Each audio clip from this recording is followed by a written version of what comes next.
Bonjour à tous. Eh bien, dans cette vidéo, nous allons voir comment utiliser les courbes de Bézier. Donc, pour utiliser les courbes de Bézier, il faut aller dans la barre d'outils pour aller chercher donc ce qui s'appelle le Shape Tool et qui est appelé par la touche F4. Pour dessiner une courbe de Bézier, c'est relativement simple. Il faut ici choisir le type de sommet que l'on va vouloir entre chaque point, et entre chaque point, la liaison qui sera faite, soit avec une ligne droite, soit qu'avec une ligne courbe. Alors nous allons commencer par prendre un sommet arrondi, et puis une ligne courbe. Donc voilà le résultat. Donc la première ligne est bien sûr droite, puisqu'il n'y a pas d'autre façon d'aller d'un point à l'autre, mais à partir du moment où je mets un troisième point, vous voyez que cette ligne devient courbe de façon à optimiser le trajet entre ces trois points. Et puis, si je continue, vous voyez que la ligne se continue. Alors, vous remarquerez une chose ici, c'est que au sommet de chaque point, je vais agrandir pour que l'on voit bien ce qui se passe. Donc, je reclique ici pour avoir les points agrandis. Vous voyez ici, j'ai un sommet.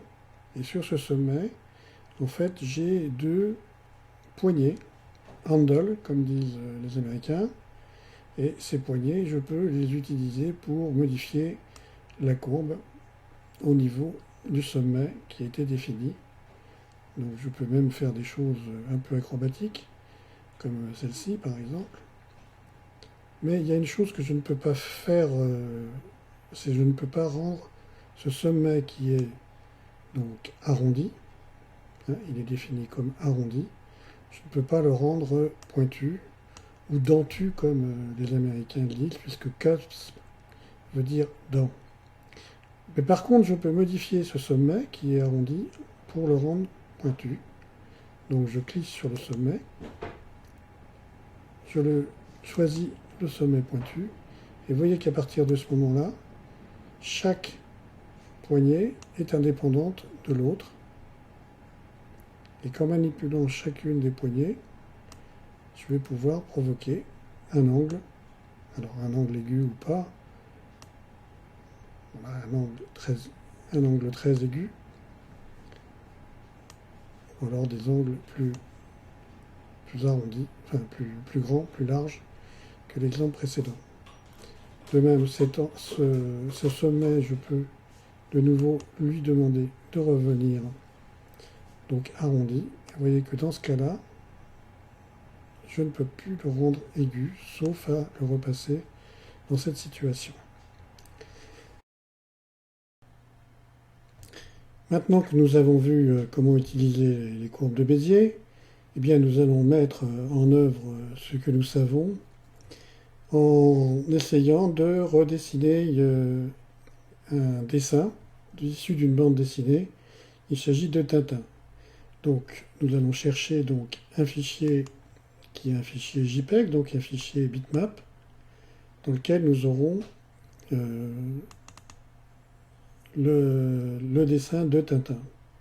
Donc c'est bien un dessin bitmap dont il s'agit. Pour vous le prouver, je vais faire un agrandissement, par exemple, écoutez, des yeux et du nez. Donc vous voyez qu'ici, nous avons bien des pixels et qu'il ne s'agit pas d'un dessin qui est un dessin vectoriel. Donc nous allons revenir donc, au dessin sur la page. Et nous allons commencer à utiliser donc les courbes de Bézier pour dessiner. D'abord, nous allons dessiner les traits noirs qui déterminent le contour du dessin. Et ensuite, nous mettrons la couleur à l'intérieur des traits que nous aurons dessinés, sachant que nous allons mettre la couleur dans une couche, dans un layer qui sera sous le dessin, pour que ce soit plus facile à déterminer les contours de la couleur par rapport au trait.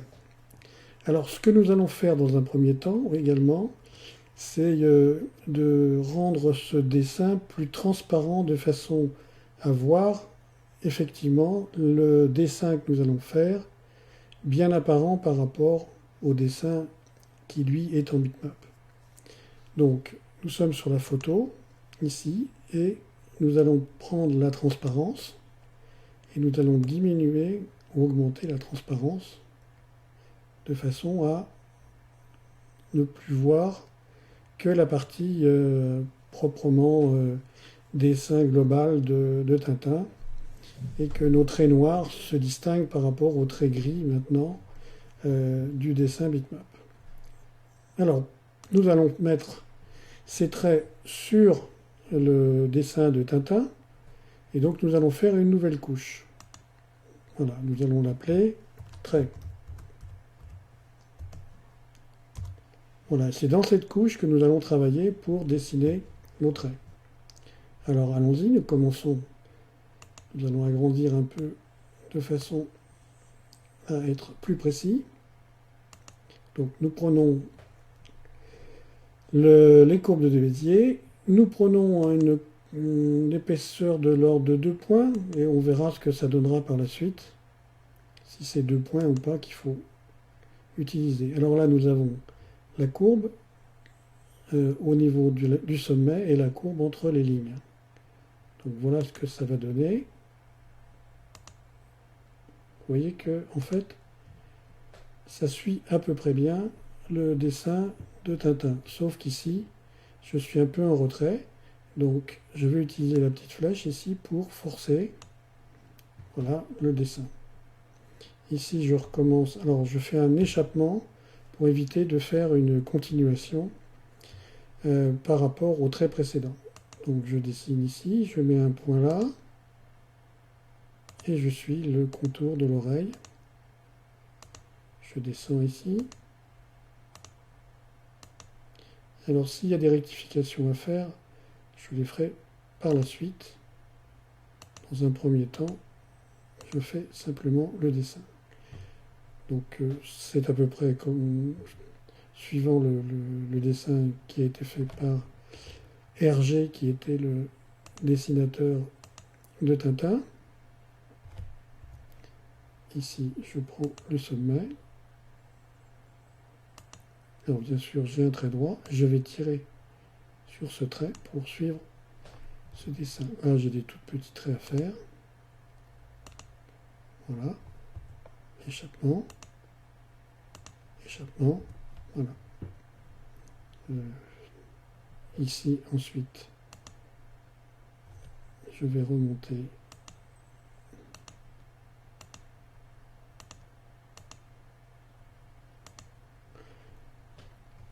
Voilà. Ici, je fais ces 2 points et je vais, entre ces 2 points, chercher à pousser.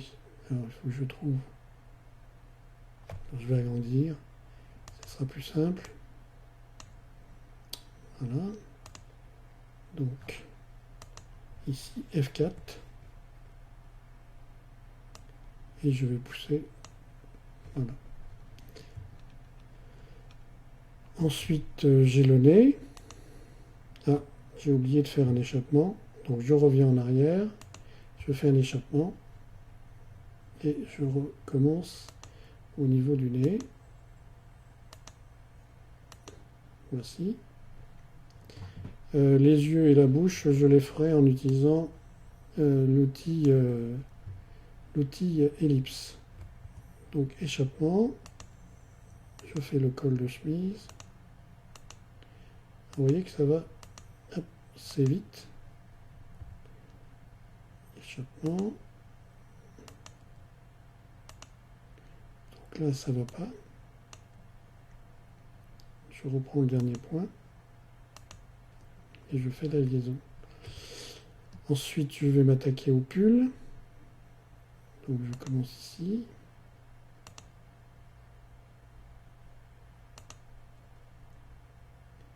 Ici, je vais... Voilà. Ce point-là, un petit peu en retrait. Ici, un point courbe. Et qu'au fur et à mesure que vous faites des points, les traits précédents sont impactés. Alors là, il va me manquer un point. Je en rajoute un en cliquant 2 fois et en le déplaçant ici. Voilà, donc je reprends le dernier point pour pouvoir continuer mon trait. Je termine ici, un échappement, je reprends ici.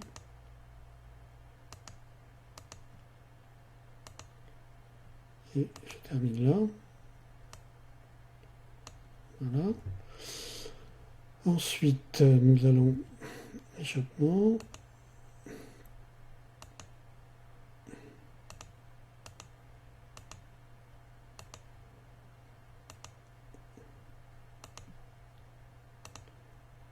Vous voyez qu'en fait, quand on a une certaine habitude, cela peut aller très vite.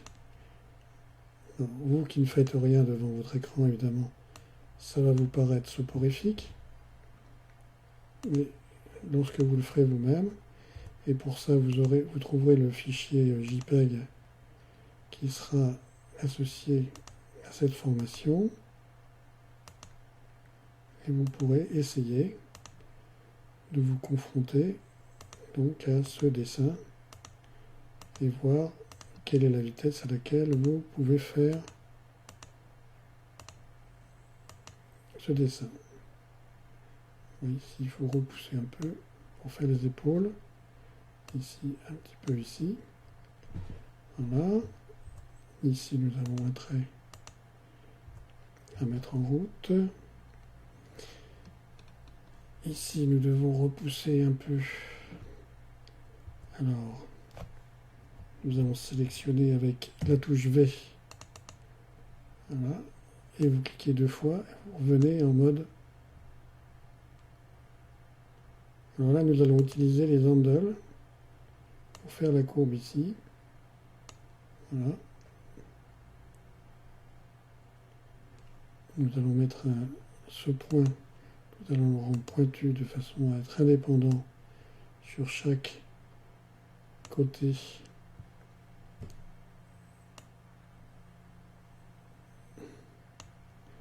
Voilà. Donc, on va finir ce dessin rapidement.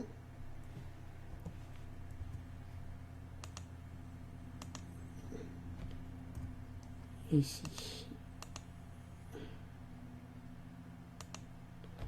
Ensuite, ici. Et ici.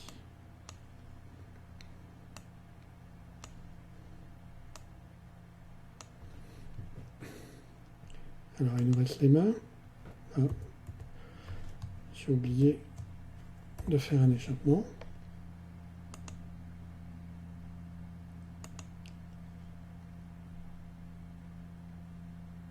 Et en faisant l'échappement, j'ai appuyé sur F1, ce qui a appelé l'aide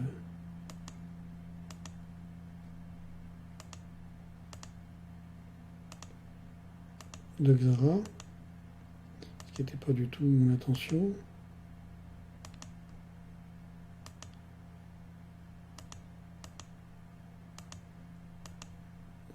Voilà. Et puis on finit les doigts ici.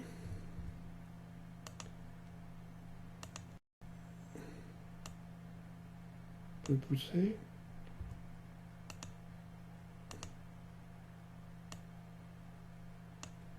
Voilà. L'autre main.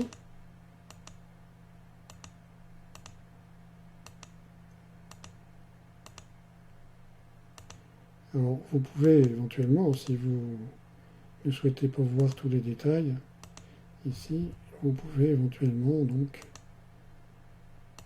aller plus loin dans cette vidéo de façon à voir ensuite le traitement de la couleur.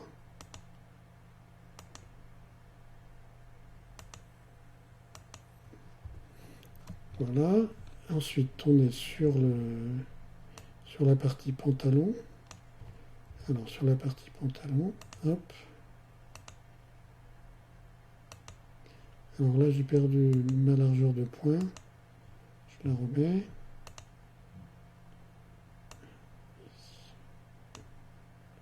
Et mon point, il faut que je le déplace un peu. Voilà.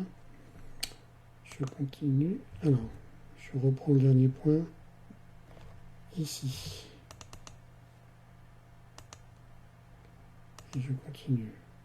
N'oubliez pas de reprendre, quand vous faites qu'une ligne, de reprendre le dernier point en recliquant dessus. Sinon, vous aurez des lignes qui seront séparées. Donc voilà pour un bout du pantalon. Je repars d'ici.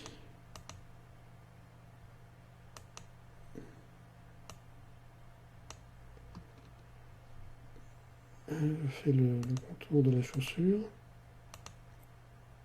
Je remonte sur le pantalon.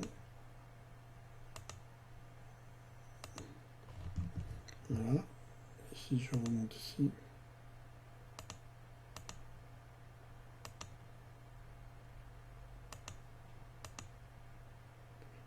Ça va pas aller du tout. Il faut un point de plus.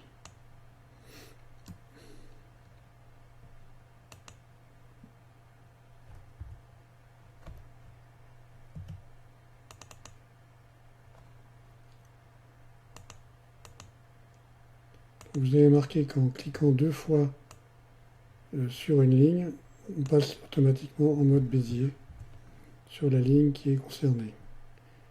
Donc ici, et en tirant,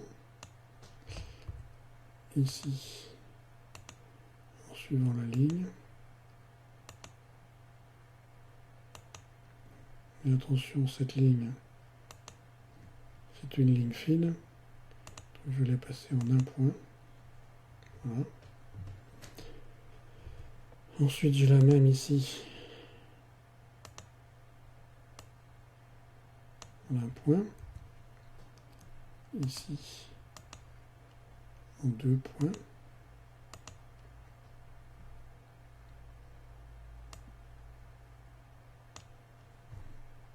Ensuite, celle-ci.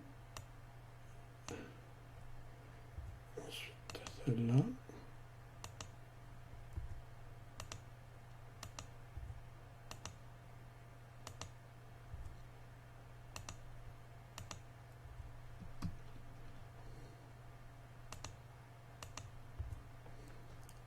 Et puis nous terminons par les chaussures.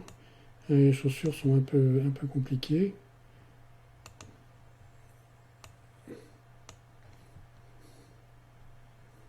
Alors nous allons les mettre en un point.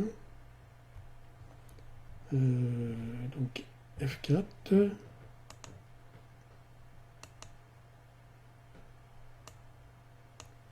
Là, je suis en un point. Voilà.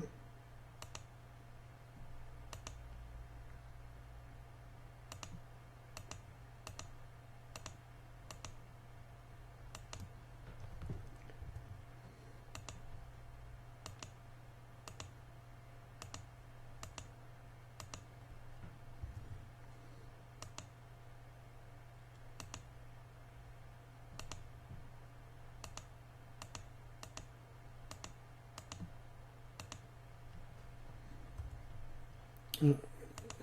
Touche F1, c'est pas celle-là qu'il faut. Ensuite, je finis le talon. Alors, le talon, ça va être que des droites. Donc, je vais me permettre de passer en droite. Voilà. Ici, je reprends une droite. Ici, une droite. Voilà. Et ici, je termine par une droite. Je prends l'autre chaussure.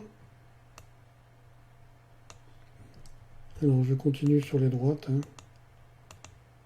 Vous verrez que vous allez voir que même sur les droites, on peut ensuite les transformer facilement en courbes.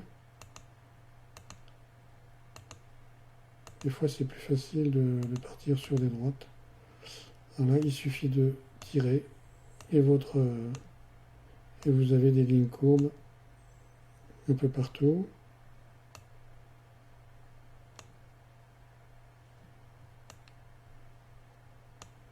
Alors ça, c'est à vous de voir entre les deux lequel choisir. Donc là, on termine sur le talon.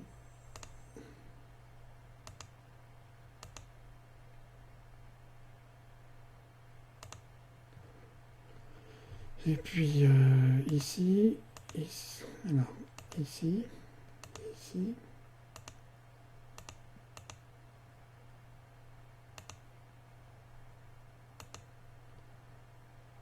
ici, ici, et ici. Et là, je pousse, et là, je tire. Voilà, ici, comme ça, je pousse, alors je pousse, non, je pousse, pareil ici,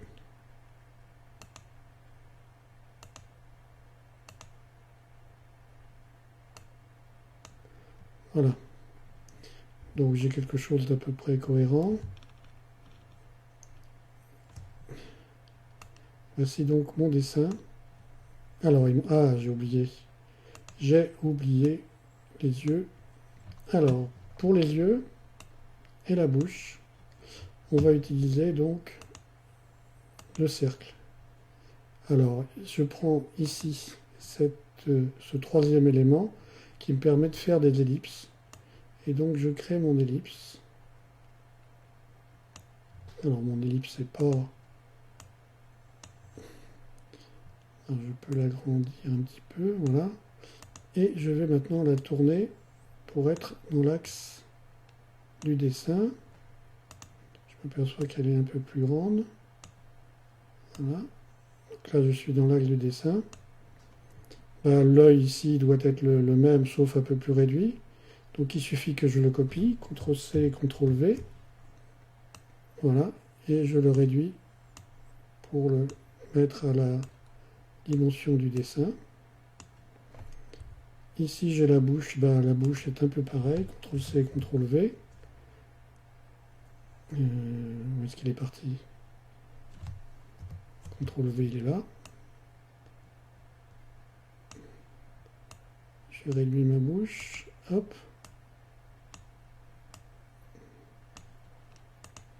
Et voici, c'est terminé.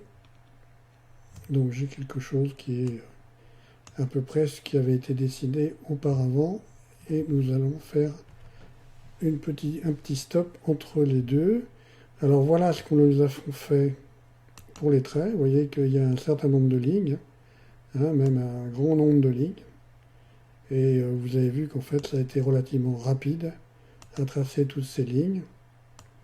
Et nous allons passer maintenant à la mise en couleur. Pour la mise en couleur, en fait, il va nous falloir faire une troisième couche. Donc nous allons créer un nouveau layer. Alors ce nouveau layer, il va arriver au-dessus, naturellement au-dessus de traits. On va l'appeler couleur.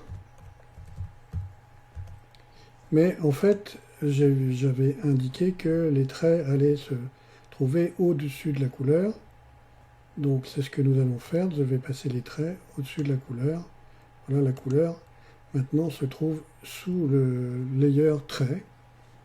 Et le layer ici de Tintin, on va d'abord le bloquer de façon à qu'on ne puisse pas le modifier. Et le layer trait, nous allons pouvoir aussi le bloquer. Alors, vous voyez qu'ici, nous avons ici si le layer est visible ou pas. Vous voyez que si je clique sur cette partie, j'ai les couleurs qui s'en vont. Alors, ce que nous allons faire également, c'est d'ouvrir sur le côté, donc, les vraies couleurs de Tintin en JPEG. Donc, on va donc faire un nouvel import de notre Tintin. Voilà, notre Tintin est ici. Et nous allons puiser dans ces couleurs pour pouvoir colorer les différentes couches de couleurs que nous allons indiquer ici. Donc je vais agrandir la tête pour pouvoir la traiter. Donc je vais augmenter peut-être ici. Je vais augmenter la transparence de façon à mieux voir les couleurs. Voilà, je vois mieux les couleurs, la ligne de couleurs que tout à l'heure précédemment. Donc je reclique ici pour bloquer ce layer. Alors, si l'on fait les cheveux, donc, alors il faut d'abord se mettre sur la couche couleur. Je fais les cheveux, je pars d'ici, je clique.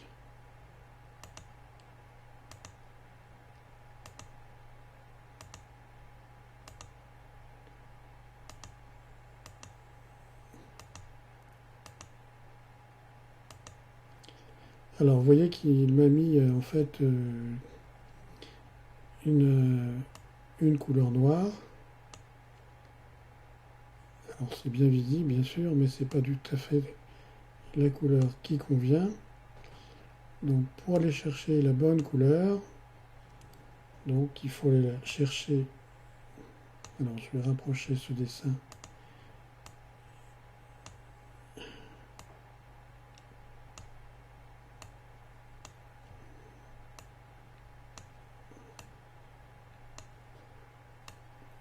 Avec la vraie couleur ici.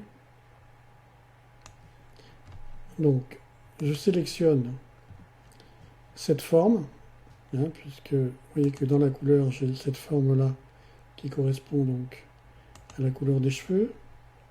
Et maintenant, je vais, avec la pipette, chercher la couleur des cheveux de Tintin.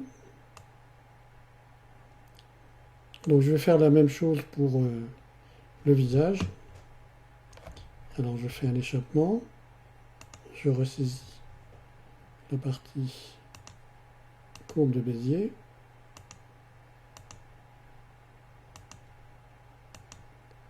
Je dis que c'est beaucoup plus simple dans la mesure où j'ai des traits qui sont déjà faits.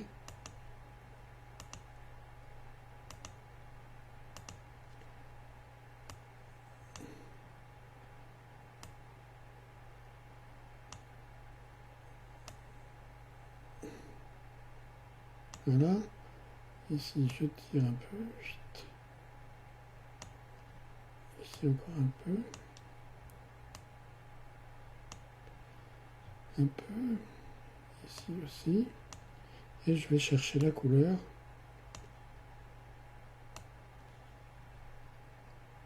Voilà la couleur de Tintin. Alors, vous avez vu qu'ici, vous aviez une marque qui marque les joues de Tintin. Alors, nous allons faire comment ça pour cette partie? Nous allons prendre le cercle. Nous allons dessiner le cercle ici. Alors, bien sûr, on ne voit pas grand-chose puisque le cercle ici est dans la même couleur et qu'il n'y a pas de ligne. Mais si je mets du rose, vous le verrez beaucoup mieux. Alors, je vais l'agrandir ici. Je vais peut-être le tourner un peu. Voilà. Alors, c'est pas cohérent par rapport à.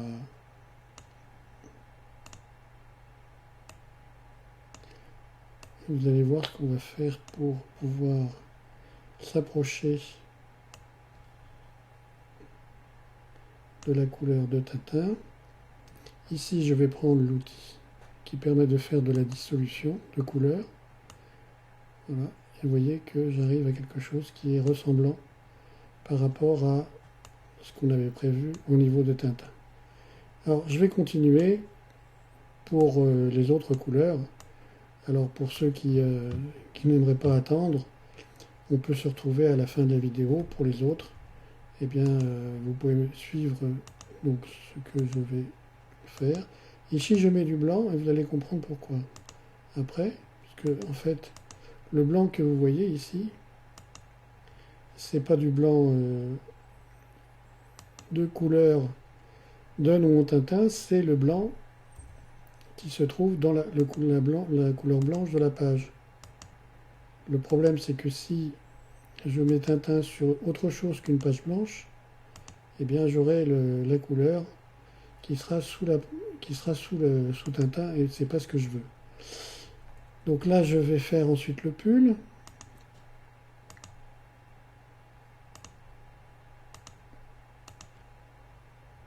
C'est plus rapide pour la couleur que pour les traits. puisque je peux être beaucoup moins précis dans la mesure où je suis sous. J'ai été un peu trop long, trop vite. Je suis sous les traits.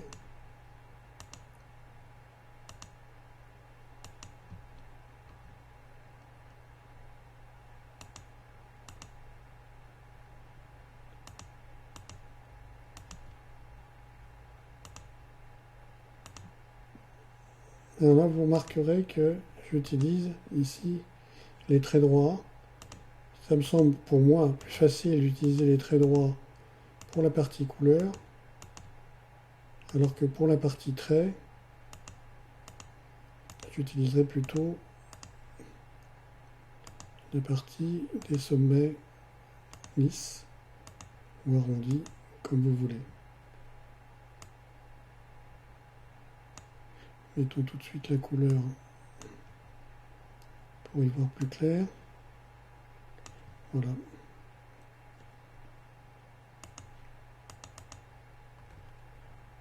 F4 pour retrouver.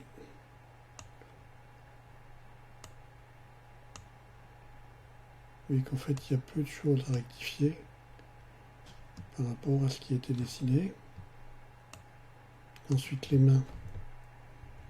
Vous allez voir que là aussi, ça peut aller très vite.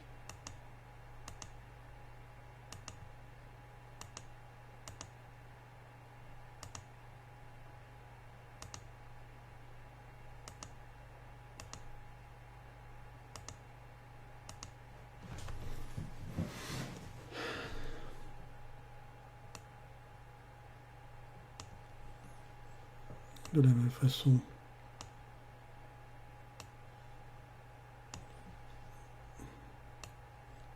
l'autre main, maintenant, l'échappement, F4.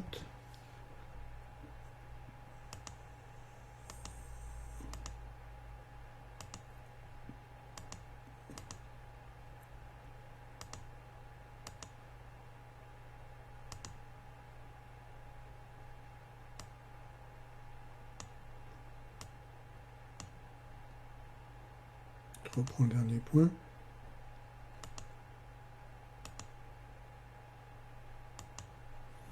Voici. Et enfin le pantalon. Il y aura les chaussures aussi, qu'il ne faudra pas oublier.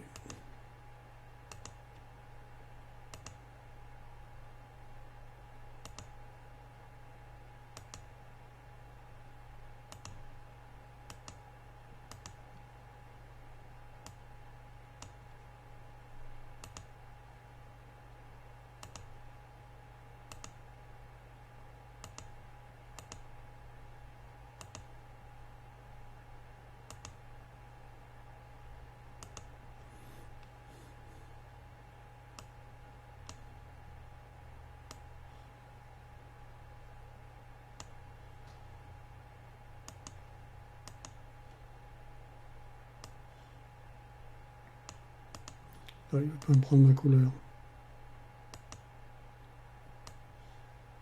Voilà.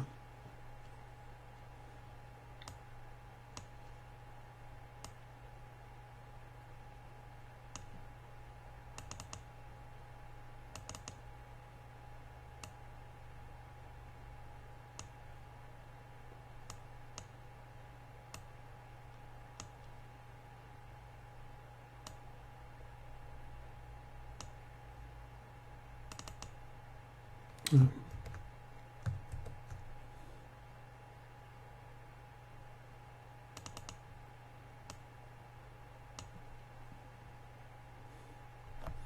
Ensuite, l'autre partie du pantalon.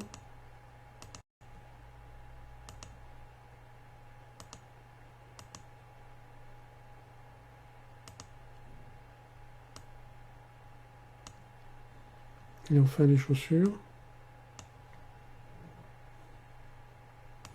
Alors pour les chaussures, il y a une partie qui est ici qui est couleur verdâtre, et puis une partie ici qui est grise, y compris le petit bout de talon. Donc on va suivre ce qui a été défini. Hein. On va pas réinventer Tintin. Donc voilà.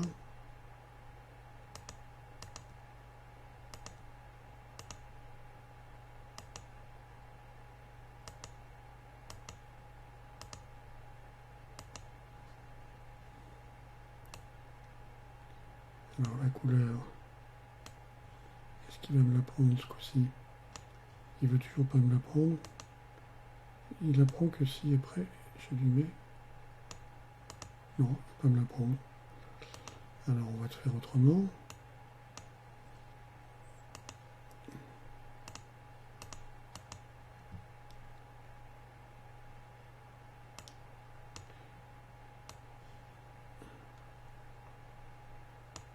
Ah non.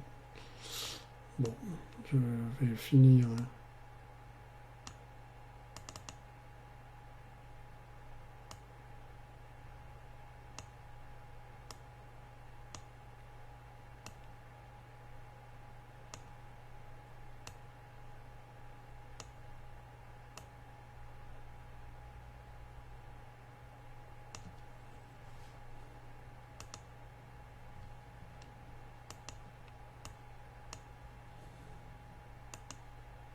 Ah, je comprends. Pourquoi ça n'a pas marché? C'est parce que il m'a mis une épaisseur de ligne, et quand vous avez une épaisseur de ligne, quand vous prenez la pipette, c'est l'épaisseur de ligne qui prend la couleur. Donc voilà la raison pour laquelle je n'avais pas.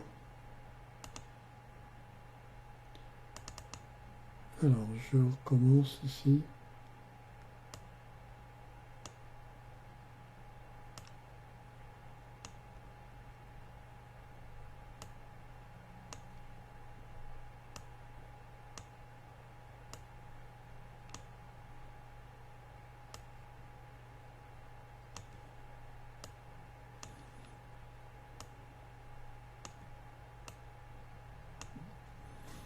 Donc voilà pour cette chaussure. Ensuite, nous allons faire pour cette chaussure. Alors je vais prendre la précaution de mettre none ici. Alors, du coup, il ne veut pas.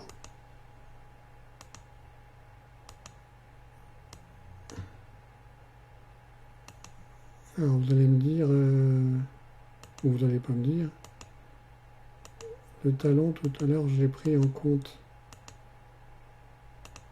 Voilà. Ben, maintenant je peux repasser dessus. C'est pas bien grave. Hein. Je repasse dessus. Et sur ce talon ici, je vais prendre la couleur.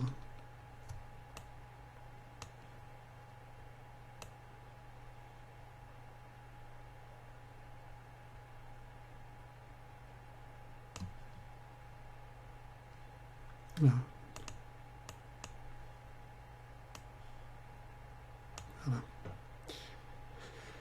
Maintenant, finissons cette partie.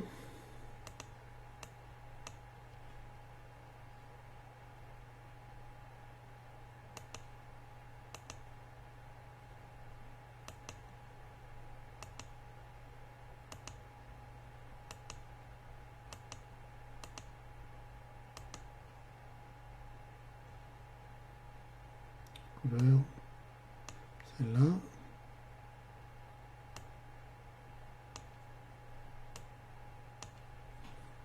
Et voilà, mon Tintin est terminé.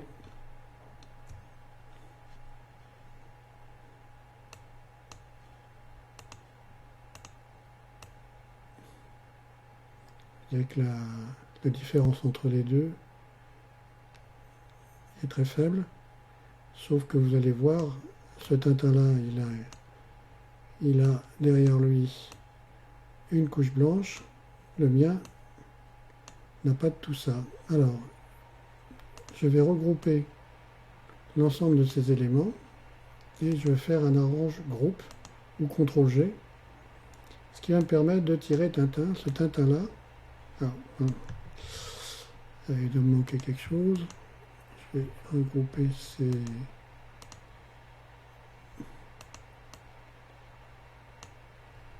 CTRL-G. Je ne veux toujours pas me grouper les traits. Alors, je vais déjà grouper les traits entre eux. Ah oui, je comprends. Je comprends. Mes traits étaient bloqués, donc je ne peux pas les grouper avec la couleur tant qu'ils sont groupés. Ben voilà comment on fait des bêtises. Donc maintenant, si je fais un CTRL-G, j'ai bien mon Tintin qui, lui, là il s'agit du fichier JPEG qui a été... et vous voyez que là, j'ai bien un Tintin qui élabore avec une couche transparente par derrière. Et ici, son col de chemise est bien blanc. Donc on va voir comment on peut mettre Tintin maintenant dans un autre environnement qu'une page blanche. Donc à tout de suite.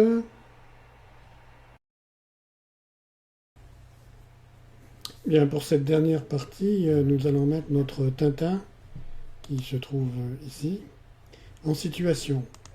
Alors pour ça, je vais aller chercher le décor. Le décor, c'est une photo qui a été prise donc dans la nature.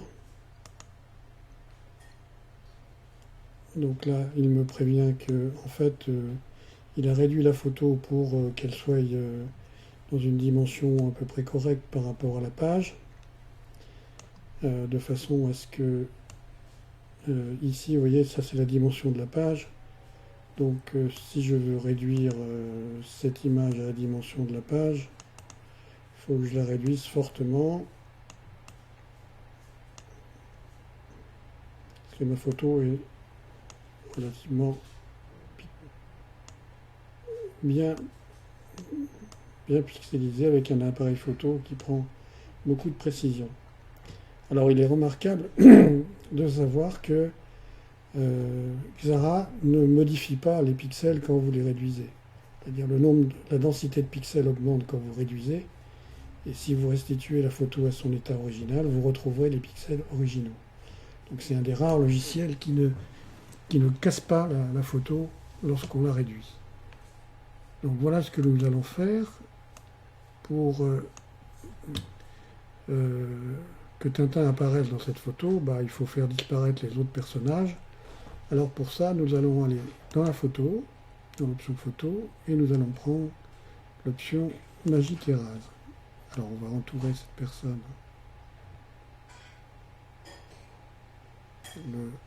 C'est relativement grossier au point de vue entourage, voilà. Et je vais utiliser ici, dans cette barre d'outils, le Magic Erase. Et voilà, la personne a disparu, et vous voyez que le fond d'écran a été rétabli d'une façon à peu près correcte. Celle-ci va avoir le même traitement. Donc, je reprends ici le crayon. Oh, pardon. Alors, il faut que toujours pareil, il faut échapper, sinon vous restez dans l'option précédente.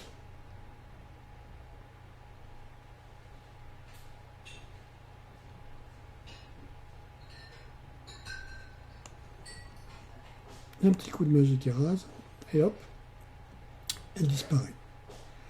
J'échappe, et il nous reste encore cette ombre qui ne sert plus à rien. Donc, voilà, Magic Erase, et je n'ai plus l'ombre. Alors maintenant, je vais mettre mon Tintin. Donc je vais chercher mon Tintin, ici. Donc je fais un edit copier, copier groupe, CTRL-C, et puis je vais sur ma photo et je vais faire un CTRL-V. Vous voyez que mon Tintin, là, il est à peu près à la dimension. Peut-être l'agrandir un peu. Voilà. Et alors, ce qui serait intéressant, c'est d'avoir une ombre de Tintin sur le sol. Pour ce faire, je vais appuyer sur l'ombre et je fais faire une ombre portée. Et cette ombre portée, il va falloir que je la mette un peu plus par là. Donc voilà mon Tintin avec son ombre. Donc voilà la présentation des courbes de Bézier dans le cas de l'utilisation de bandes dessinées. Je sais que Xara est utilisé par pas mal de dessinateurs ou de coloristes pour travailler sur les bandes dessinées. Alors on pourrait faire des choses plus sophistiquées sur Tintin, mettre des dégradés, des ombres et autres, mais nous allons respecter le dessin qu'avait fait Hergé et ne pas surcharger par des astuces que l'on pourrait faire sur celui-ci. À bientôt dans une prochaine vidéo.